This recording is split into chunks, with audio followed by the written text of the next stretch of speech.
Begin today the Gemara on Daf Kuf Nun Amud Aleph, 9 lines down from the top of the Yomad, where it says V'chol Heiche. The Gemara is discussing what it said in the Mishnah when a Shchivmera, a dying person, says he's giving a gift. So if he left over a little bit for himself in this gift, so then even if he recovers, so usually we say a person that gave everything away and now he recovers, we understand that he didn't mean to give it all away, so he can take it back. But if when he gave it away, the Mishnah said he left a kol shehu for himself, a little bit he left for himself, so then even if he recovers, he can't retract from this gift. Now the Gemara before brought what Rav said, that kol shehu in the Mishnah doesn't mean literally a kol shehu. Kol shehu means kedei parnasasai.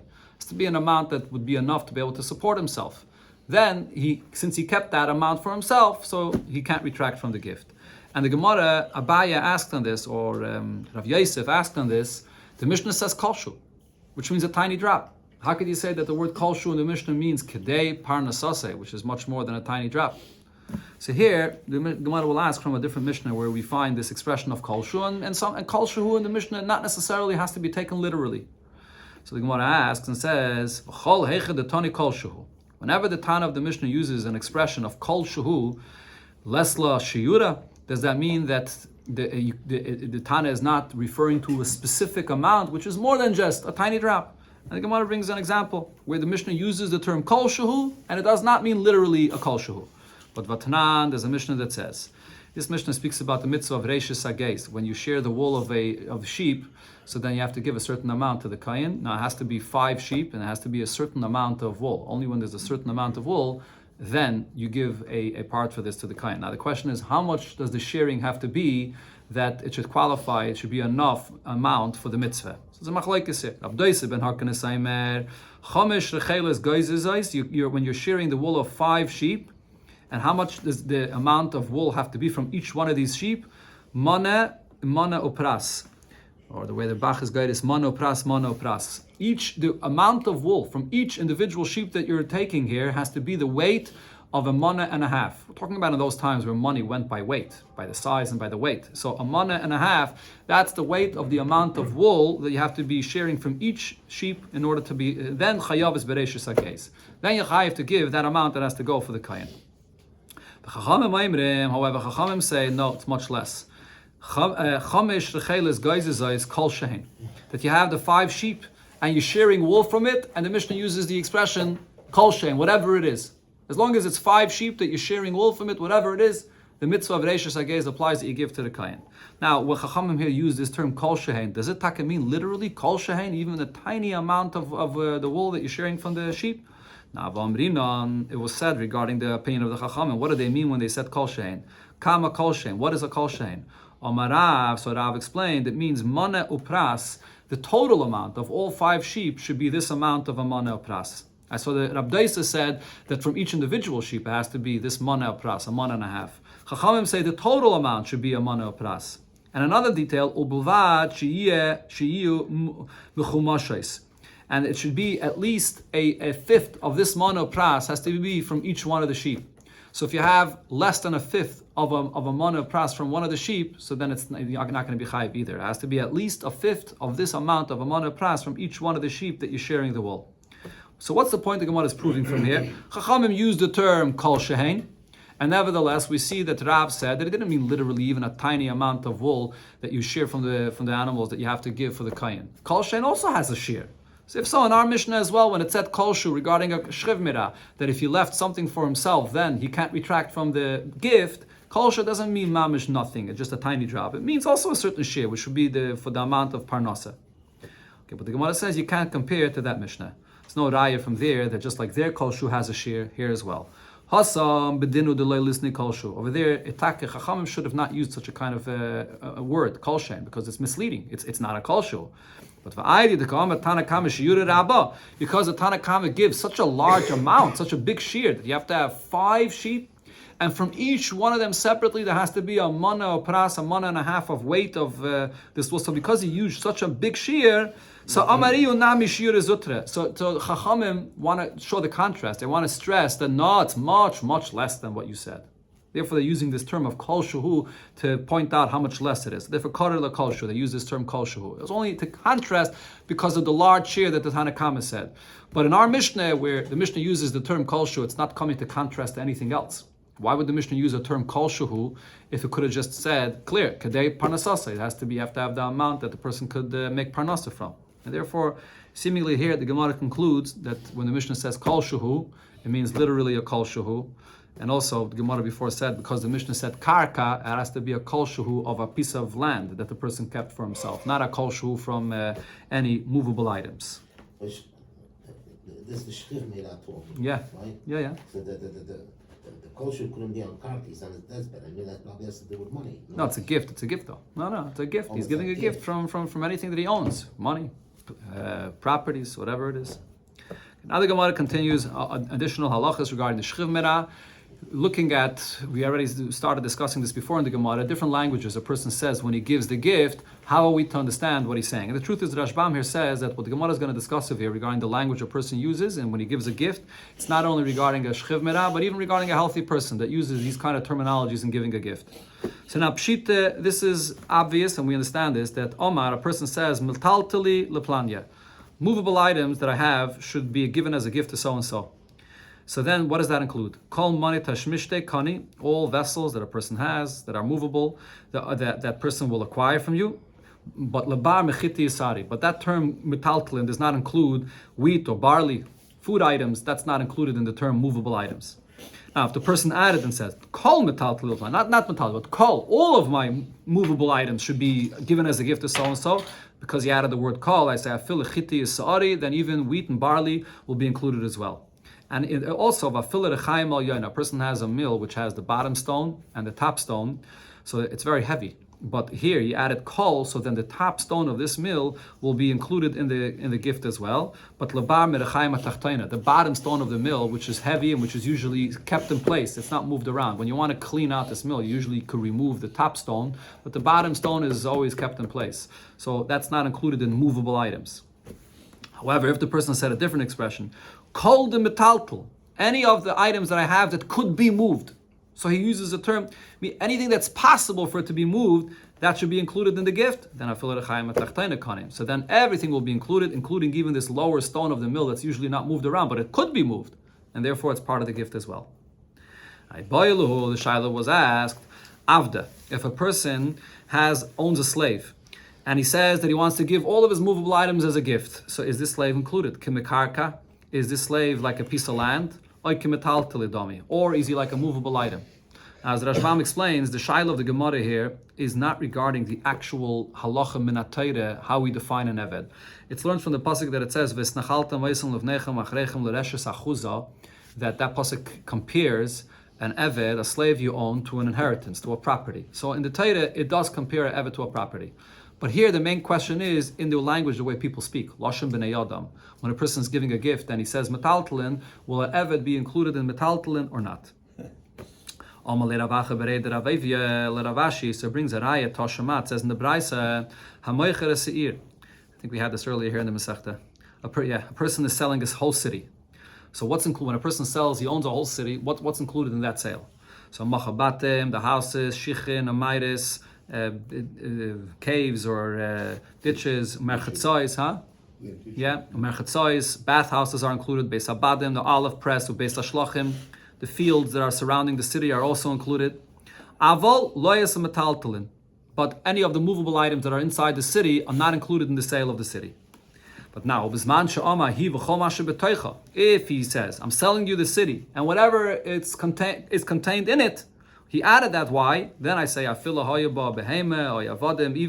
the animals or slaves, it's all sold. Okay, so now the Gemara starts first with what it said in the Reisha of this Brais. In the Reisha it said that the slaves are not included, because in the Seif it says the slaves are included, if he adds. But in the Reisha, the slaves are not included. So now, if you're going to say that in the terminology that when people speak, Eved is like a movable item, so that's why in the Reisha of the Mishnah, when he says, I'm selling you this city, the Avadim that are movable are like all other movable items that are not included. But if you're going to say that in the way people speak on Eved is considered to be like a piece of property, so then Amaylam is Daben. If you're selling the city and all the properties are included in it, why should the Eved, the Avodim working in this city, not be included as well? So therefore you see here that Avodim are considered to be metaltlin. But the Gemara asks, no, but on the other hand though, now if you look in the words that it said in the Sefer of this Braisa, you can prove the opposite. Because ve'elamai, so now what are you telling me? Kimitaltali dami. That slaves are considered to be movable items that are not included in a gift or a sale where you're selling a piece of karka. But if so, my afilu, in the Sefer, when it points out that when you said that you're selling not only the city, but all the contents in it, so the Braisa specifically spells out, oh, that's going to include even animals and slaves. Why are we pointing out even animals and slaves? If all movable items are included, so obviously slaves are part of that. Why is it say afilu? And you should know this is going to include even the slaves. Why pointing out the slaves? So what's the answer to that? That slaves are not regular movable items. Shani metaltali denayed and metaltali deloynayed. There's a very big difference between a movable item that sits stationary in one place, it doesn't walk around on its own, to a slave that's movable but he walks around on his own. So not necessarily, even when you add it, kol ma shebetoicha, that I'm selling everything that's included in the city, would the slaves be included in that? Because a slave is sort of independent. He walks around on his own. Therefore, the Braisa has to say, no, the slaves are going to be included as well. So if that's the case, I could say that even if you're going to say that slaves it does have the halacha, or in the terminology of people, slaves really is like karka, but nevertheless, shani mekarka denayed, mekarka deloynayed. But you can't compare something that has the halacha like a karka, but it stays put in one place. It's a piece of land that doesn't go anywhere, to a piece of land, a slave that's valuable and has the halacha like a piece of land, but he walks around on his own. So over there, it's not included in the sale. So therefore, from this Braisa, we can't really see how we understand what the halacha with an Eved is, because behemoths as well and chanavi that are part of the city, that are sold together. The city owns them. Yeah, the person that owns the city, the person that's selling owns them. Correct. Yeah. So he's selling the city and he's selling his own stuff too. Yeah. If he adds kol ma shebetoicha, he's selling the city and all the contents, everything that he owns included in it. Yeah. I mean, it's the same person. It's the same person that owns the city. He owns a whole city, and he owns all the things that are inside the city, and that's going to be included in the sale. If he adds kol ma shebetoicha. Yeah. And the people that live in the city, they won't move. No, I guess the people have to move So out, he emptied out the city, and then or the people in the city now will have to pay their taxes to someone else. Yeah, that's it. You want to try to bring another ayah? Hakaisev, a person that writes. We had this before in the previous Amud, I think, a Mishnah. This is a Mishnah that speaks about a person that owns a slave, and Hakaisev la'avde kol nechasov. So he's writing that he's giving his slave all of his properties, or kol nechasov, everything that he owns. So what happens?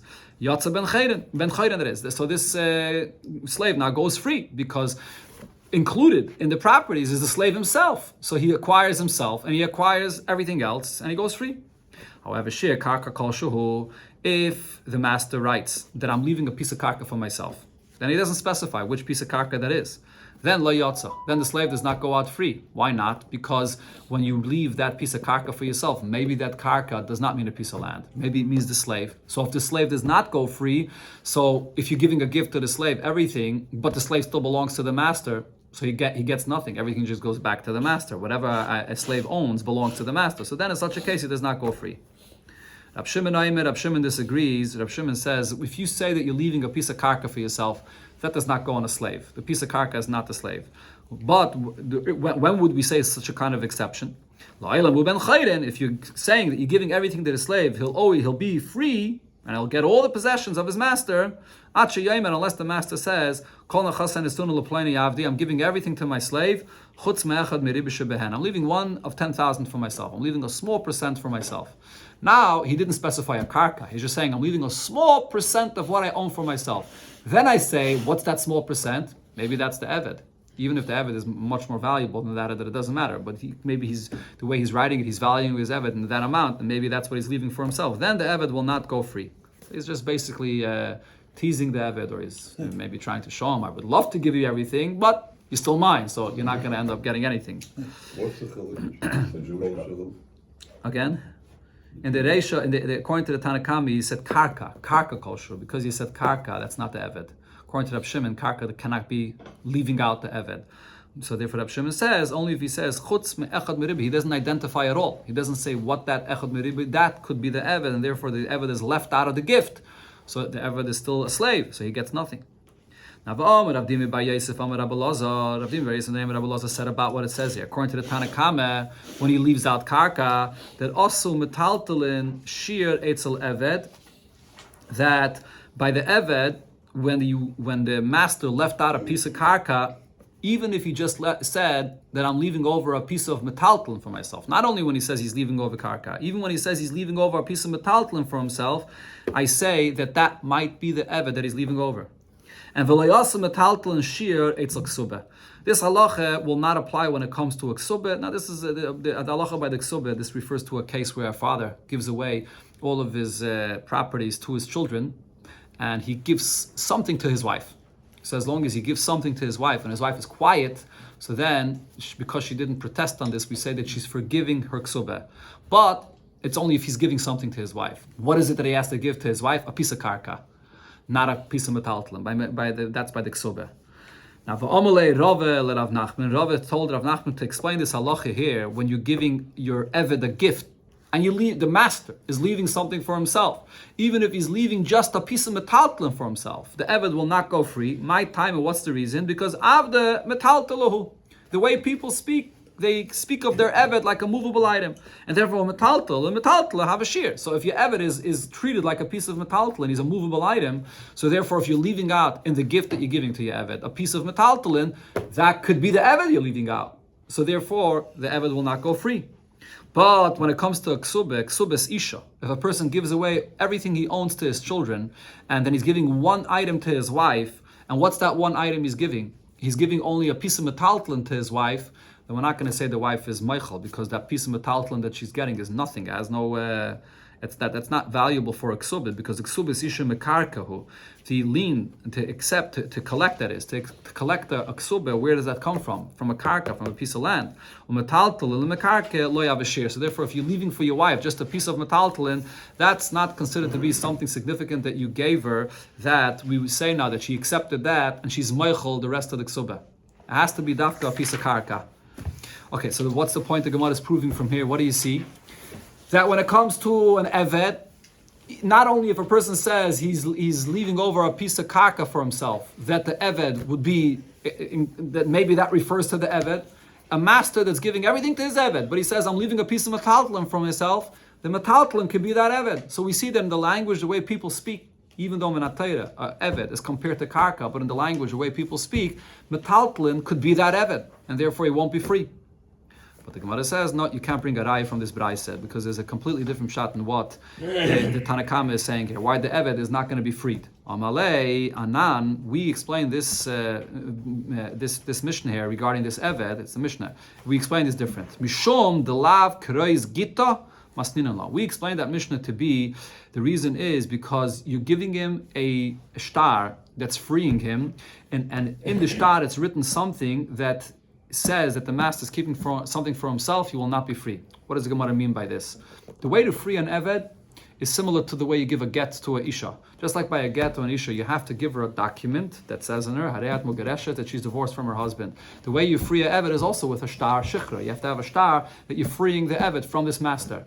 Now, because by a get, it says in the Torah, Sefer Krisus, which means it has to be a document that it's what's written in this document, that you're severing the connection to the husband. So if in that very document itself, it says other information that is connecting the wife to the husband, the get is not going to be a good get.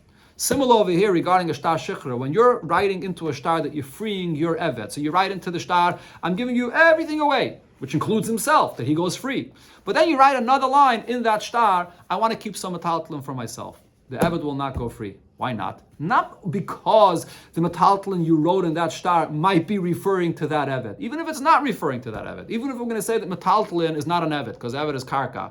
But the very fact that there's a line in the star that says that you're keeping something for yourself, that means that this document is not a Sefer Krisis, because this document is a document that has information about freeing, and also has information in it about keeping, what the Odin wants to keep for himself. Therefore, it's not a Sefer Krisis. It doesn't qualify to free an Eved.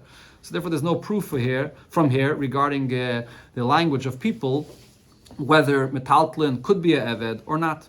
So the Gemara does not resolve this shaila over here. Amar Rav Nachman, Rav said in the name of Rav Nachman, in connection to what we're speaking about, that Chamisha, there are 5 different cases that kol nechseim, that this will take effect only if you're giving everything away. Okay, now what are these 5 cases? Ve'elohein shchiv mira, what we're discussing here regarding the shchiv mira, avdoi, a slave, ishtoi, a person's wife, ubanav, or his children, or mavrachas, a woman that wants to avoid her husband getting her properties. Okay, the Gemara spells out what are these 5 cases.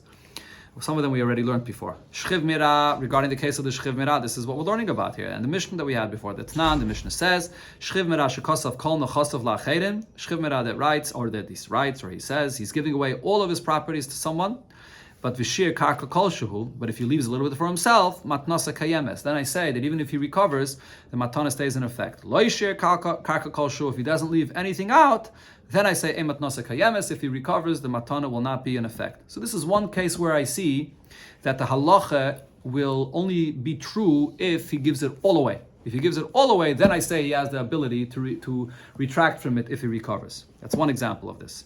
Another example is what we just learned regarding the slave. Avdoi, regarding a person's slave, that nan, we learned a case of kol nechasav la'avdoi. Person writes that he's giving away all of his properties, everything to his eved, so then yatsa ben chayrin. So that includes the eved himself, and the eved will be free. Now, shir karka kol shehu, if the master writes that he's keeping a karka a little bit for himself, then lo yatsa ben chayrin. Then the slave cannot be free because the slave could be included in that, or as the pshat that we just learned before, it's not kreis gitta, because the master is writing that he's keeping something for himself. So this is a second example where what you wrote will only take effect if you're giving it all away. Then the eved acquires himself as well. A third example where this halacha applies, ishtay, regarding a person's wife. Also the case that we spoke about earlier here in the Masech that was brought. The Amar Rav Yudah Shmuel, Rav Yudah said in the name of Shmuel, Akaisev, kol nuchasav leishtay, a person that writes a document to his wife, that I'm giving you all of my possessions, all of my properties. What does this mean? So we say he didn't mean to give it all to her. Lo yasa ela apetrupe. All he meant to do is that his wife is going to be the manager, the caretaker of the properties. But still, the inheritance belongs to his children. So this halacha only applies if he's giving everything away to his wife. If he writes in a document that he's giving away 90% of his properties to his wife, but he's keeping 10% for the children, then in such a case it is going to be a gift. Only when a person is giving everything to his wife, we say it doesn't make sense that a person doesn't want his children to have anything. There we say that he just is appointing his wife as a caretaker. Banov, the case of a person giving away everything to his children, is the case that we just mentioned before. The Tanan, as the Mishnah says, HaKaisiv, kol nechasav lebanov, if a person is giving away all of his properties to his children, and v'kasav leishtoi, and he writes to his wife, karka kol shehu, that I'm giving you a little piece of karka. And the wife is there, and she sees what's going on, and she's quiet about this, she doesn't protest about this. Of the ksubasa, we say that she's meichel and she loses her ksubah. So in this case as well, this only applies in a case where a person is giving all of his properties away to his children, and he's giving that little bit to his wife. What happens if it's a case where a person gives away 95% of his properties to all of his children, but he leaves a small property for himself that he's not giving away? In such a case, we say that when the wife was quiet about this, she's not being meichel, because she sees that her husband is keeping something for herself, so she's relying on collecting ksubah from there. And even if that little piece of property is too small to get the value of her ksubah, but she's relying on coming to Bezdin, collecting from there, and then showing the Bezdin that it's not enough and expecting to get more. So when do we say a woman is meichel or ksubah? If the husband gives away to the children? Only if the husband is giving everything away. Now the final case here where we say this halacha, mavrachas. Mavrachas is, let's say, a rich woman that owns a lot of different properties. She's getting married. And what happens to a woman that gets married to her husband? All of her properties now, the husband is the one that has the rights for the paytas of it, which means if she has let's say she owns a bunch of buildings and there's rental properties, and her husband is the one that gets all the rental, all the income, her husband now gets, but she doesn't want her husband to have any of this. So one second. So so what does she do before she gets married? She gives it all away as a gift to someone else to keep for her while she's married to her husband, that her husband shouldn't have the control over all of these properties. But now if her husband dies or if she gets divorced, she wants to have the right to take it back. Okay, so now when she gave this away to someone else, she didn't say specifically that she should be able to get it back. When do we say that it's understood, that as a umdin, it's clear that she only gave it away because she wants to be able to get it back after her husband dies or after she gets divorced? So here as well, we say this is only if she gave it all away without leaving anything for herself. Now, Mamar, the master has explained about this, Mavrachas, a woman that's trying to avoid her husband taking possession of her properties, she has to write all of her properties that she's giving it all away to someone else. And then I say that if her husband dies or her husband divorces her, then she gets it back. But if she left something for herself, so then I say that she's leaving what she wants for herself and she's giving away what she wants to give away. And then even if her husband dies, not necessarily could she take back from this person that she gave it as a gift to. Now, another thing the Gemara says about this over here regarding all these cases that we said that the halacha only applies if you give it all away, ubekulu, regarding all of them, metaltali havashir. Even if you only leave out movable items, that will be considered to be that you left out something, and therefore it won't take effect. Right? And that, in other words, here the Gemara is going back even regarding the matan of a shchiv merah. From this Gemara, it's mashma. Even when it comes to shchiv merah, before the Gemara had a discussion whether when he left something out, whether that's only if you left out karka or even metaltal. And here the Gemara says even if you just left out movable items, that's considered to be something that you left out. Lebar miksuba. But besides, when it comes to the case of the ksuba, as the Gemara already explained before, when it comes to a ksuba that the husband is giving everything away to the children, and he's leaving out something, so only if the husband left out a piece of karka, then I say that because that piece of karka is there, she's relying on collecting from that karka her ksuba, because ksuba is usually collected from karka. Then I say she's not meichel ksuba yet. Right? Chacham will misaken that you collect a ksuba from a karka. Metaltlin loy tikkun rabbanan. You don't collect a ksuba from a metaltlin. So if the husband left out a piece of metaltlin, we're not going to say, oh, she was relying on collecting from that metaltlin. No, a wife does not collect a ksuba from a metaltlin.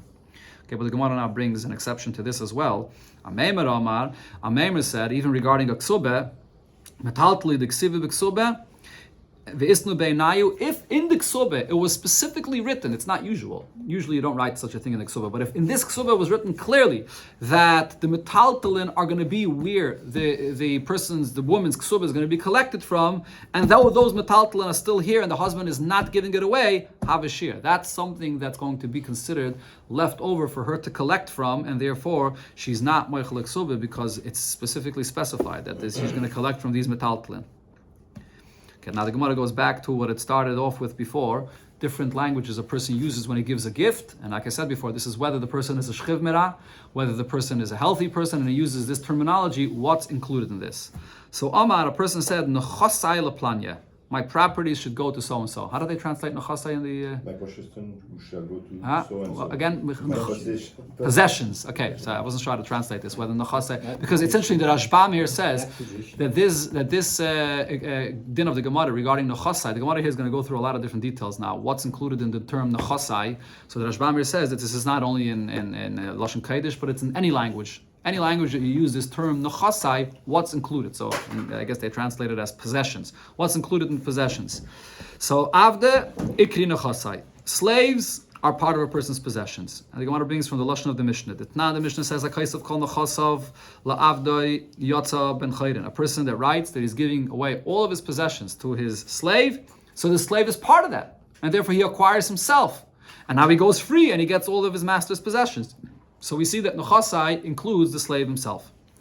Ara, a piece of property, land, Ikri Nechasai, is also called a person's possessions. Itnan, as we learned in a Mishnah, Nechasim sheyesh lahem achrayis, a property that has achrayis. This is always the way the Mishnah refers to a piece of land because it stays put where it is, and therefore there's achrayis, you can collect from it. So niknin, you acquire this b'kesef b'shtar b'chazaka, whether with money or a document, or with chazakah. So we see the Mishnah refers to a piece of land with the term nechasim. Glima, clothing, coat or whatever clothing, ikri nechasai are also considered to be a person's. They could be called with this term possessions. The Tanan, as it says in the Mishnah, v'she'elam achrayis.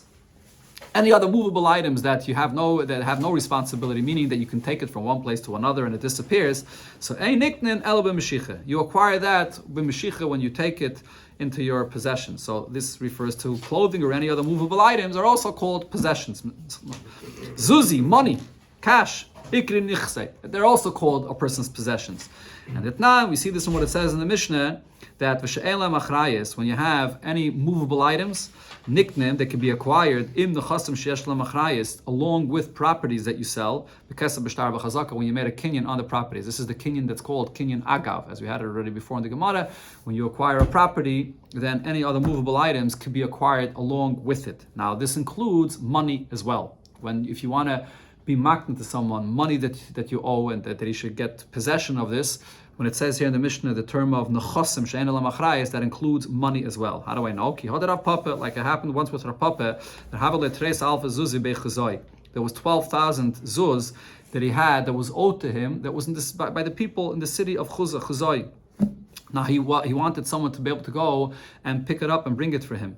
So Akaninuna Halele Rav Shmuel Baracha that was going there, he wanted him to be able to pick it up and bring it to him. So now he wanted that Rav Shmuel Baracha should have a certain rights, ownership over it. Because if Rav Shmuel Baracha that would go and pick up this money for him would not have a right over it, the people that owe him the money would not want to give him the money. Because what happens if he loses it on the way? Whose responsibility is going to be? It's going to be their responsibility because you didn't yet give it back to the true owner. So in order for someone to be able to pick it up, you want him to have the rights of it so that the people should be comfortable to give it to him. Once they give it to him, he owns it and now it's not their responsibility anymore. So Rav Papa, how did he give Rav Shmuel Bar Achad the rights for this money? Agav Asifa de Beisei, together with the threshold of his house. He sold him, or he rented to him, the threshold of his house, and along with that, he gave him the rights for this money. This is the kinyan of Agav. And now, Ki Osa, when Rav Shmuel Baracha arrived, Nafak La'apei, Rav Papa went out to greet him at Tovach, until the place of Tovach. He was very excited. Whether he was very excited about the money, or others say it was not. The point wasn't that he was excited about the money. He was excited about the fact that he found a solution, al pi halacha, how he could have Rav Shmuel Baracha pick up the money from him. So over here you see clearly that nechasim includes, the term nechasai, possessions, includes cash, includes money as well. The Gemara is going to go through over here another few examples as well, all the way down to the Amid, what's included in the term nechasim when you give a gift.